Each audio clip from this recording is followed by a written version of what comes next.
Okay, let's look at this phase diagram here and try to pretend it doesn't say water here. Let's, if we didn't know this was a phase diagram for water, let's try to figure out how we would figure out if it was for water or something else, like carbon dioxide maybe. One thing we know about water that makes it weird is that it will actually get less dense as it freezes. So we've seen in these slides that water is most dense at 4 degrees Celsius, and as it goes down to 0 and as it freezes solid, it expands a little bit. So therefore, it makes sense that if the pressure were to be decreased, it would help that water to expand and freeze. So in the absence of any temperature change, we could drop the pressure and cross over from the liquid area to the solid area. So the fact that this line, this equilibrium line between solid and liquid phases is, points up toward the left, or, another way to say that is it has a positive or a negative slope. This indicates that this is a phase diagram for water. Almost any other substance is going to have a solid liquid equilibrium line that goes up, up and to the right, or has a positive slope.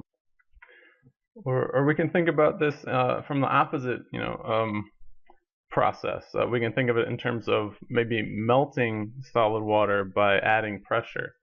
So when we compress the expanded solid down, it tends to want to make it change phase into the more contracted liquid. So if we started, right about here in the solid area of our phase diagram for water, and the pressure was increased on water, we'd go straight up our phase diagram. Without any temperature change, we would go into the liquid area. So for water, increasing pressure will change a solid to a liquid, but it's the opposite for any other substance, because any other substance will have a solid phase that's more condensed than the liquid. What is just heating ice until it's melted and evaporated at a normal sea level on Earth look like? Well, we'd have to be at 1 atmosphere of pressure. So if we have ice at negative 10 degrees Celsius, we would just heat it until it hits 0 Celsius. It would melt. Then the temperature would increase to the boiling point 100 degrees Celsius, and then it would evaporate into a gas. Now these lines are called equilibrium lines. Now what does that mean? That means that if your temperature and pressure together happen to land exactly on a line, that means that, for this case here, between liquid and gas, that means that the rate of evaporation exactly matches the rate of condensation. So if you have 70% liquid and 30% vapor at one point, and you wait some amount of time, you'll still have 70% liquid and 30% vapor. Your amounts of each will stay the same, because the rate of change from one to the other equals the change back, that rate of change. And the triple point is that very special, specific pressure and temperature where all 3 phases are in equilibrium.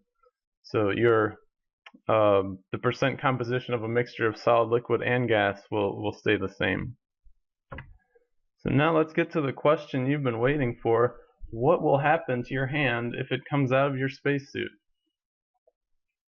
Or another way to ask this question is, what would happen to a glass of water if you put it out in space, in the vacuum of space? There's no pressure in outer space.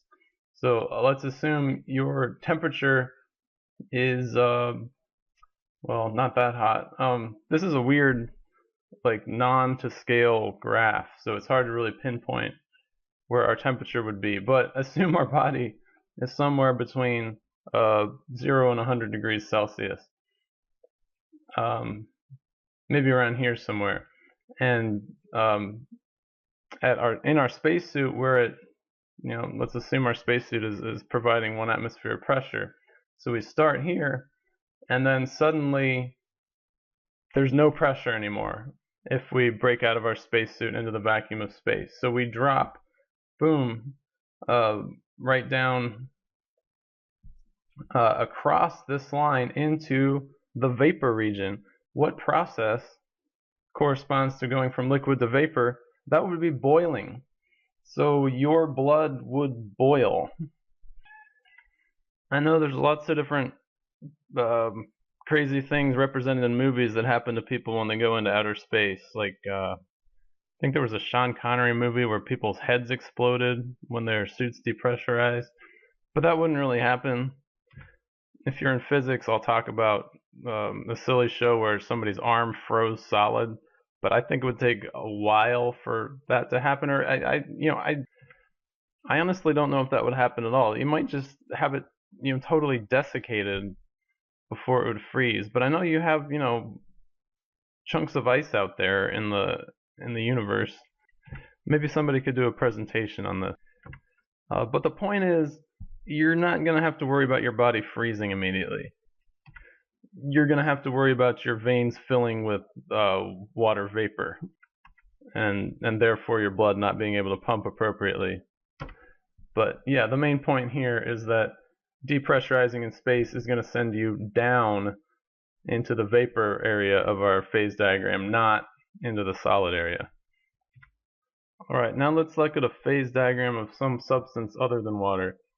We can immediately tell this is not water because of the upward to the right positive slope of the line between solid and liquid. This is actually carbon dioxide's phase diagram, or at least my rough estimation of it. The triple point is at 5.11 atmospheres of pressure and negative 56 degrees Celsius of temperature. And we know carbon dioxide is famous for being, it's dry ice. You know that if you've gone to Halloween haunted houses, and it kind of makes the fog, especially if you dunk the dry ice in water to get it warm. And it sublimes, right? So it goes straight from the solid phase to the gas phase. That's why it makes that cool fog. So unless it's in a vacuum chamber or a pressurized hyperbaric container or something fancy, it's still going to be at 1 atmosphere of pressure, just like everything else.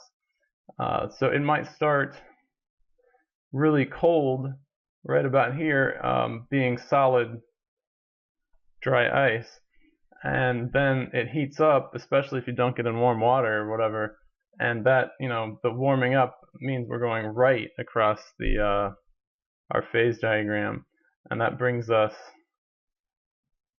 into the gas area. So note, but what I want to note here is that what's unique about carbon dioxide's phase diagram that indicates to us that it will sublime is the fact that the triple point is above 1 atmosphere of pressure. Here's a triple point. It's higher than 1 atm. That means that on the Earth at sea level, it can, go boom right across the line from solid to gas at a normal pressure. Now compare that to the phase diagram for water, where the triple point is well below 1 atm. It's at actually 0.006 atm. So water will not sublime very much. Although I have heard that in infamous Denver, which is so high above sea level and there's low pressure, you can hang out your wet laundry on a very, very, very cold day and it'll freeze solid, but then the water, will sublime from ice to gas